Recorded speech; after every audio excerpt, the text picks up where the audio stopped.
Լսեք ձեզ մի բան պատմեմ։ Քաղաքից դուրս ուղիղ ճանապարհի մոտ կար մի ամառանոց։ Դու երևի տեսած լինես։ Նրա առաջ մի փոքրիկ պարտեզ կա,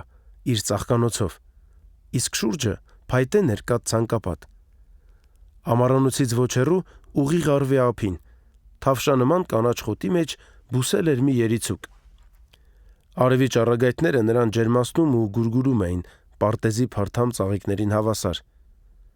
Եվ մեր երիցուկը ոչ թե օրով, այլ ժամով էր աճում։ Մի գեղեցիկ առավոտ նրա մանրիկ, ձյունի պես սպիտակ պսակաթերթիկները բոլորովին բացվեցին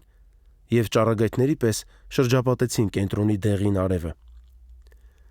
Երիցուկին ամենևին չէր վշտացնում, որ իրեն ոչ ոք չի տեսնում խիտ խոտերի մեջ, և որ ինքն այդպես հասարակ ու անշուք ծաղիկ է։ Ոչ, նա գոհ էր ամեն բանից։ Նա երեսը դարձրեց ուղիղ դեպի արևը, հիանում էր նրան նայելով և ականջ էր դնում, թե